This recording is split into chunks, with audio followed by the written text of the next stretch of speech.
Question rwandaise dans l'est du pays, eh bien, le procès de la RDC contre le Rwanda, la Cour africaine de droits de l'homme et de peuple a ouvert ses portes hier à Arusha en Tanzanie. Aujourd'hui, jeudi 13 février, c'est la journée internationale de la radio.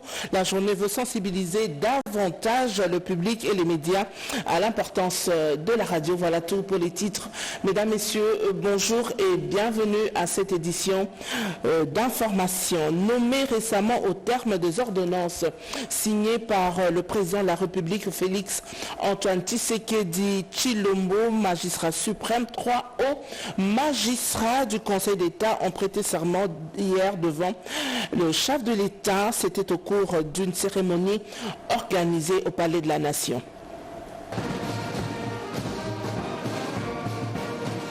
Il a plu au président de la République Félix Antoine Tshisekedi Tshilombo, magistrat suprême, de nommer dans son pouvoir discrétionnaire le premier président du Conseil d'État, Madame Tsetsele Wansesele Brigitte, le procureur général près le Conseil d'État, Mokolo Kokesha Jean-Paul, et le premier avocat général près le Conseil d'État, Madame Mutombo Kesse Rose. Les 3 hauts magistrats ont prêté serment devant le chef de l'État, magistrat suprême. Ce mercredi, dans la salle de congrès du Palais de la Nation, où l'on a noté la présence de tous les chefs des institutions de la République et de plusieurs autres invités.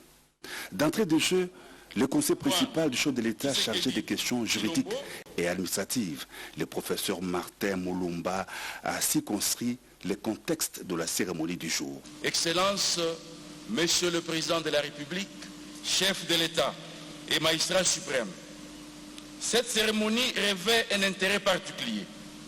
Elle traduit la volonté de votre Excellence de poursuivre sans désemparer les réformes entreprises au sein de l'appareil judiciaire congolais pour la construction d'un véritable état de droit, fondement de votre vision.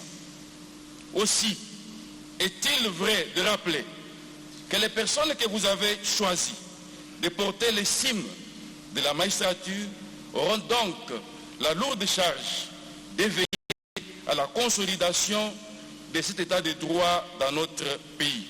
Après avoir lu les ordonnances présidentielles de janvier dernier portant leur nomination, le conseil municipal a invité les 3 hauts magistrats à prêter serment tour à tour devant le magistrat suprême qui a pris acte de leur prestation de serment.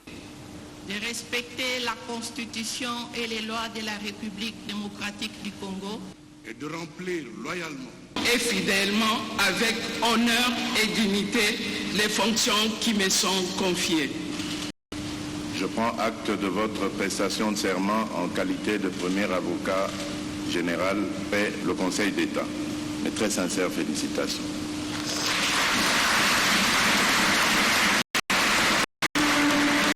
Le président du Conseil d'État, le procureur général près le Conseil d'État et le premier avocat général près le Conseil d'État ont ensuite signé les procès-verbaux de leur prestation de serment en présence du directeur de cabinet du chef de l'État, Anthony Kinzo Kamole. Le Conseil d'État est la plus haute juridiction de l'ordre administratif en République démocratique du Congo. Il a le pouvoir général de disposition, de gestion, de surveillance, d'inspection et de rapportage de l'ensemble des juridictions de l'ordre administratif. Après la conférence épiscopale nationale du Congo et l'Église du Christ au Congo reçue la semaine dernière par le président de la République, Félix Antoine Tshisekedi Tshilombo, ce dernier a reçu cette fois-ci les autres confessions religieuses qui ont apporté au président de la République leurs propositions pour le retour de la paix au pays. Le chef de l'État Félix Antoine Tshisekedi Tshilombo a reçu ce mardi le représentant des confessions religieuses du pays, outre l'Église catholique et l'Église du Christ au Congo, reçus la semaine dernière. Pendant plus d'1 heure, les garants de la nation et ses hôtes ont échangé sur la crise sécuritaire sévissant dans l'est de la RDC. Le chef de l'État Félix Tshisekedi s'est montré ouvert à l'initiative des confessions religieuses, mais cela devra se faire de façon inclusive pour toutes les confessions religieuses sans aucune distinction ni discrimination. Les deux confessions qui ont été reçues avant, ensemble avec nous, et là, nous trouvons un créneau où nous faisons un programme commun, et cela sera un exemple que nous donnons à la nation de l'unité, nous comme pères spirituels, nous comme chefs du peuple dans les domaines de la religion. Le contenu doit être connu de tous. Ce qu'ils ont comme cahier de charges, nous n'en connaissons pas le contenu. Et c'est pourquoi nous disons là que c'est seulement en étant ensemble que l'on peut savoir ce contenu et être capable de dire « parlons Congo ». Réfléchissons Congo et réfléchissons la paix. Une série de manifestations sont prévues pour faire entendre leur voix, notamment le programme selon les rites et la particularité de chacune des confessions religieuses et aussi la marche des revendications pour le retour de la paix en RDC. Parlons de l'insécurité en Ituri où l'association culturelle regroupant le peuple balé condamne les attaques et contre-attaques menées actuellement en territoire de Djungu. La communauté Lendu condamne les récentes attaques et contre-attaques de groupes armés locaux sur les populations civiles dans les territoires de Djougou. Cette condamnation intervient après échange ce mercredi 12 février 2025 avec le commandant des opérations et gouverneur militaire de l'Ituri, le lieutenant-général Luboyanka Chamadjoni, sur la situation sécuritaire. Claude Maté Sombutso, au nom de la communauté Lendu, demande un dialogue avec la communauté Emma. Premièrement, nous condamnons ce qui s'est passé à Are. Ça, c'est dans le village Bouchama, où il y a d'autres milices. Zahir qui est allé déranger là-bas et pour tuer et s'endier. Nous avons condamné ce cas à même titre que ce que les répliques auraient fait dans le cas de Djaïba. En tout cas, tout ça, ça ne contribue pas, pour la réussite de la cohabitation pacifique chez nous. C'est-à-dire quoi? Tout ça, on joue ici le jeu de l'ennemi et nous demandons à la communauté Emma le dialogue. 24 heures avant, Maître Maté Songanzole, président de la communauté Emma, avait aussi à son tour condamné la récente attaque dans le groupement Djaïba ayant fait des morts. Nous dénonçons ce qui suit, le massacre odieux des sujets Emma dans le site de déplacés de Djaïba, perpétré par les groupes armés Codeco dans les sites de déplacés et pourtant une entité protégée par les droits humanitaires internationaux. Le bilan provisoire du 11 février 2025, après l'attaque de la nuit du 10 au 11 février, renseigne provisoirement 51 personnes tuées. Rappelons que les deux milices, donc Codeco et Zahir, sont essentiellement constitués de jeunes issus des communautés Lendu et Emma, deux peuples vivant en Ituri qui doivent privilégier la résolution pacifique des conflits. Le commandant des opérations et gouverneur militaire de l'Ituri a toujours prêché le pardon sincère, la cohésion sociale et la cohabitation pacifique pour une paix durable en Ituri. Comme annoncé à l'entame de ce journal, le procès de la RDC contre le Rwanda devant la Cour africaine de droits de l'homme s'est ouvert hier mercredi à Arusha, en Tanzanie. La première journée des audiences publiques était consacrée à l'examen du dossier, c'est-à-dire la compétence de la Cour et la recevabilité de la requête déposée par la République démocratique du Congo. La RDC ne pliera pas. La RDC ne reculera pas, a dit le chef de l'État Félix Tshisekedi. Le Fonds judiciaire international en action.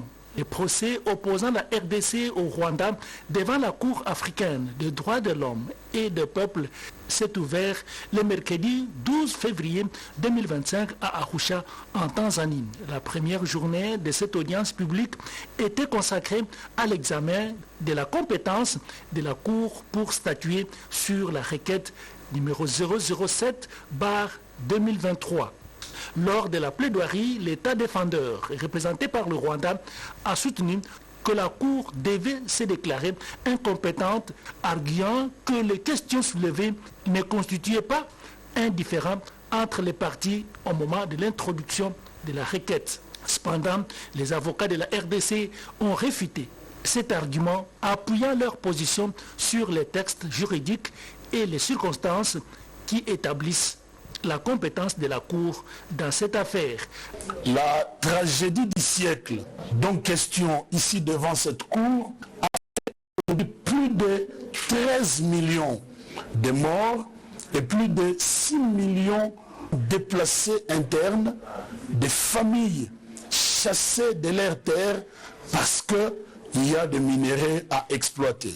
Ce dont nous parlons est confirmé par plusieurs rapports, dont les rapports des experts des Nations Unies. Le procès qui s'ouvre aujourd'hui est un procès qui va permettre à la Cour africaine des droits de l'homme et des peuples de juger des évidences, des exactions que le Rwanda de Paul Kagame commet en République démocratique du Congo. Donc pendant 2 jours, il sera question pour la Cour d'examiner la recevabilité et après la recevabilité, nous passerons à la phase du fond. À ce stade, on attend que la Cour se prononce pour la recevabilité de la requête déposée par la RDC. L'équipe s'affiche désormais complète à la direction générale de l'Afridex. Serge Bokana a pris officiellement ses fonctions de directeur général adjoint. Images et commentaires. C'est précisément à Likasi, ville située à 120 km de Lubumbashi, que vient de se dérouler la cérémonie de remise et reprise entre le DGA sortant Marcel Mbouyou et le DGA entrant Serge Bokana ce 11 février dans leur bureau du siège national de ce service public. Cérémonie dirigée par le directeur général, le lieutenant général Fall Sikabwe Assinde. Dans son mot de circonstance, Marcel Mbouyou a rappelé le rôle que devra jouer le DGA dans sa fonction avant de lui remettre les clés du bureau. En tant que DGA, une seule attribution est retenue dans les textes légaux. Donner des avis et considérations sur des dossiers soumis par le directeur général. Pour rendre un vibrant hommage à son Excellence Monsieur le Président de la République, chef de l'État, commandant suprême des forces armées de la République démocratique du Congo et de la police nationale congolaise, avec l'expression de toute ma gratitude et de ma reconnaissance infinie. Je cite son Excellence Félix Antoine Tshisekedi Tshilombo. Au regard du rôle que doit jouer Afridex dans le pays, ses missions et les enjeux sécuritaires de l'heure dans le monde, plus particulièrement en RDC, Afridex a du pain sur la planche. Cette équipe qui devra désormais chapeauter ce service public à caractère stratégique car étant comptée parmi les 5 organes qui composent le ministère de la Défense.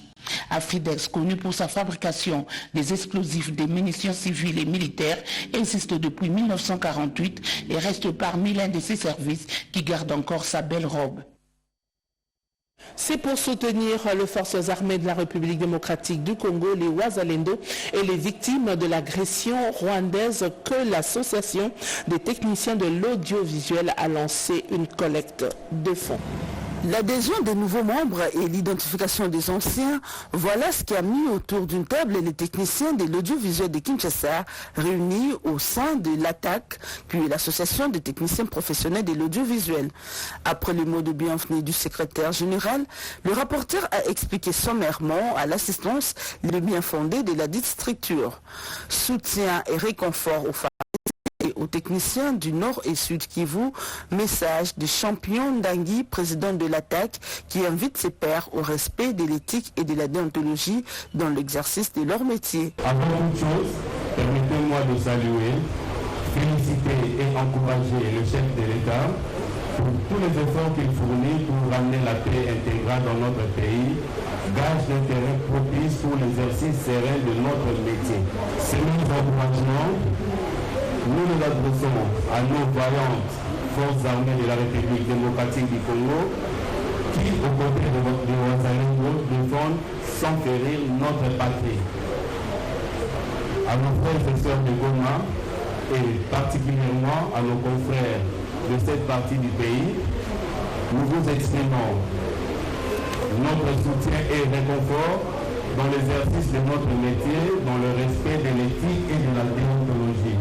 Il s'en est suivi une collecte de fonds spéciale pour soutenir les familles des FARDC qui se battent pour préserver l'intégrité territoriale de la République démocratique du Congo suite à l'agression rwandaise dans l'est du pays. Pour saluer la confirmation et l'adhésion des membres, quelques insignes symboliques de l'association, notamment la fiche d'adhésion et des t-shirts, leur ont été remis, le tout dans une ambiance conviviale. Ce jeudi 13 février, c'est la journée internationale de la radio. À la veille donc de cette journée, de la radio-télévision nationale congolaise a visité les cadres et agents de la radio nationale, question de s'enquérir de leurs conditions de travail et aussi inspecter les locaux où seront installés les nouveaux équipements de radiodiffusion récemment réceptionnés. Cette visite d'inspection du président du conseil d'administration de la RTNC, Floribert Loboto, conduite par la directrice générale Sylvie Lengueniembo, qu'accompagnait de son adjoint José Voto, a commencé à l'entrepôt où sont stockés cet important lot d'équipements complets des radiodiffusions destinés à moderniser et renforcer la qualité de la radio nationale congolaise. Dans ces lots, il y a notamment 3 régies radio high-tech et un ensemble complet d'équipements de stations de radio FM adaptés au nouveau paysage audiovisuel en plein bouleversement. Dans la perspective du changement, la directrice générale de la RTNC, Sylvie Lengueniembo, a insisté sur les renouvellements progressifs des équipements, mais aussi sur les bons usages et la gestion rationnelle du matériel nouvellement acquis. Les présidents du conseil d'administration de la RTNC, qu'accompagnait la directrice générale et son adjoint, ont par la suite visité les différents locaux où vont être installés ces matériels techniques flambant neufs des radiodiffusions. Lors de cette descente, rien n'a été oublié. De la salle, des montages, régie et studio d'enregistrement de la radio nationale, tout en passant par les locaux de la de Kinshasa Développement. Comme partout ils sont passés, ils ont reçu les explications détaillées et claires. Le directeur technique à radio, John Mubenga, à l'occasion de la journée mondiale de la radio qui se tient le 13 février de chaque année, le message de la directrice générale, la RTNC, Sylvie Lengueniembo, est simple. Outre la radio nationale congolaise et la radio provinciale de Kinshasa Développement, les autres stations provinciales disséminées à l'intérieur du pays recevront également des dotations en matériel technique flambant neuf. Bolia, c'est l'intitulé d'un livre qui retrace l'histoire de l'homme ayant rencontré Dieu, parrainé par le président de l'Assemblée nationale, Vital Kamerhe. Ce livre a été porté sur le fond baptismaux hier.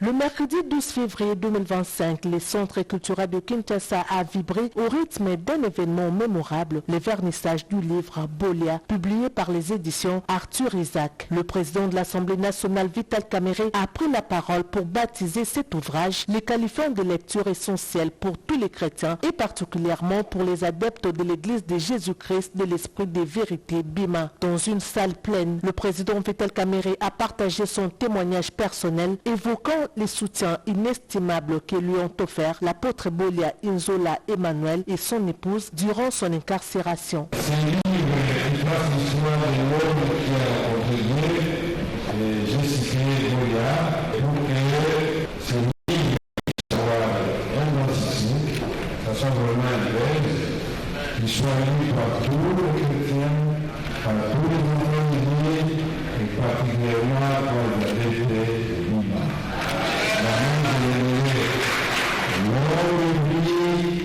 À l'hôtel Pierre, Sana, à la porte, merci à tous les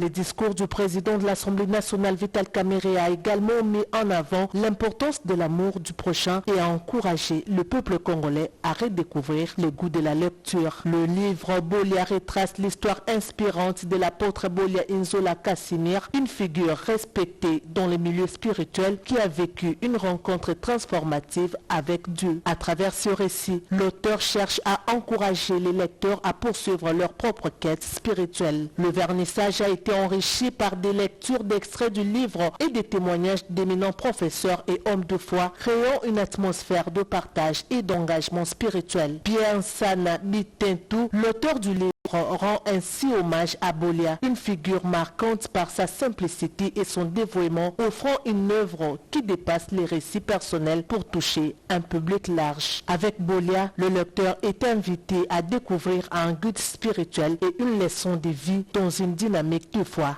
et d'inspiration. Le ministre de l'Emploi, Prévoyance sociale est en mission de travail à Kolwezi. Il a donc saisi cette occasion pour visiter le centre de l'IAPP en pleine construction.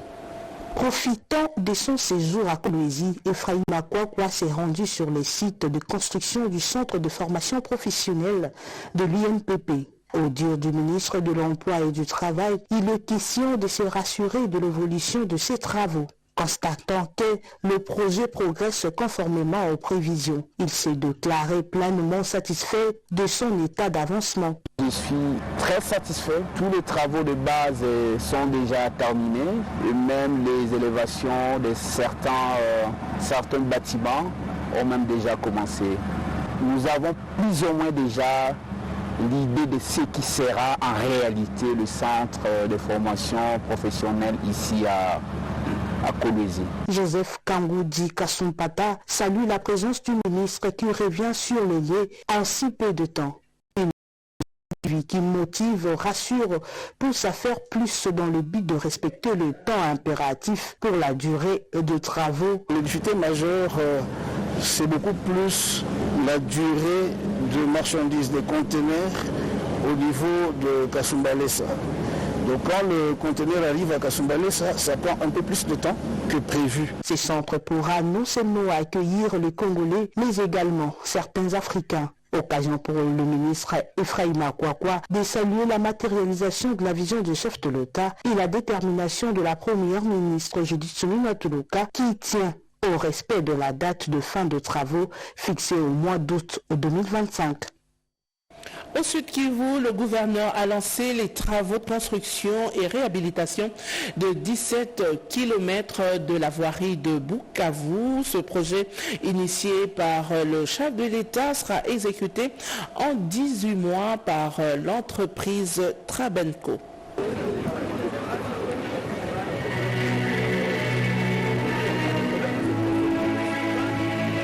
La population de Bukavu va que paisiblement à ses occupations habituelles. La PEF année, le lancement officiel ce mardi 11 février du projet de construction et de réhabilitation de 17,14 km de routes dans la ville de Bukavu. Le gouverneur de province, Jean-Jacques Roussadi, qui remercie le chef de l'État, Félix Antoine Tshisekedi Tshilombo, qui a voulu, à travers le ministère des Infrastructures, de matérialiser ces projets. Et nous sommes ici parce que le président de la République nous a dit de matérialiser sa promesse et sa vision. Et voilà pourquoi quelques entreprises ont été choisies. Aujourd'hui, nous sommes avec une entreprise locale congolaise qui est d'ailleurs dirigée par notre sœur ici. C'est l'entreprise Trabenco qui a eu ce marché au niveau national. Et donc aujourd'hui, nous lançons d'abord le premier axe ici. Il y aura même l'axe Bagira, Kabar et Centre. Sous financement du gouvernement central, l'entreprise privée Trabenco exécutera dans 18 mois 17 km dans la ville de Bukavu, partant de l'expérience dans l'accompagnement du gouvernement congolais en matière d'infrastructures routières. Ces travaux auront deux phases d'exécution notamment. Son lancement qui sera suivi par des travaux d'études pour l'élaboration d'un plan d'exécution, puis la mobilisation des matériaux et matériels durant 3 mois. La deuxième phase consistera aux travaux proprement dit de l'exécution simultanée de tous les tronçons entre autres. Dans la commune de Bagira, les axes Bagira-Kabare 6,5 km, Bindi-Bagira 3,1 km, quartier B de Bagira 920 mètres. Dans la commune d'Ibanda, avenue du lac 2 km, voire hôtel New Riviera, et dans la commune de Kadoutou, sur l'axe Kibonge, lycée Wima en passant par Carrefour 2,5 km, a précisé Madame Raissa, la directrice du Trabenco. Toute chose restant égale par ailleurs, ce projet sera exécuté pendant 18 mois. Ainsi, la population de Bukavu pourra bénéficier de bonnes routes et rouler sans trop de peine. Des travaux seront supervisés par l'Office de voirie et drainage OVD avec le préfinancement de Trabenco. Dans le secteur de l'enseignement supérieur et universitaire, nous apprenons l'organisation d'une journée d'éthique et déontologie médicale à l'université de Lubumbashi. Cette première journée consacrée à l'éthique et la déontologie médicale, organisée conjointement par l'université de Lubumbashi et l'hôpital Jason Sendui, constitue une opportunité d'inviter l'ensemble du personnel soignant et des professionnels de la santé issus des cliniques universitaires de Lubumbashi, de l'hôpital Sendui et d'autres établissements médicaux de Lubumbashi à œuvrer continuellement à l'amélioration de la qualité des soins. La nécessité de cogiter la déontologie et l'éthique professionnelle révèle à cette journée un caractère introspectif, afin que nous puissions arriver à dégager les points forts et les points faibles qui empêchent notre art d'émerger. Cette journée est l'occasion pour chacun à son niveau de s'engager à devenir un soignant toujours plus compétent, tel que prôné par le chef de l'État à travers la couverture santé universelle, Dixit Gilbert Kishiba Fitula, recteur de l'UNILO. L'hôpital Sendui a été réhabilité, rénové à hauteur du projet et de la vision du président de la République, chef de l'État Tshisekedi Tshilombo, selon le projet Santé pour tous.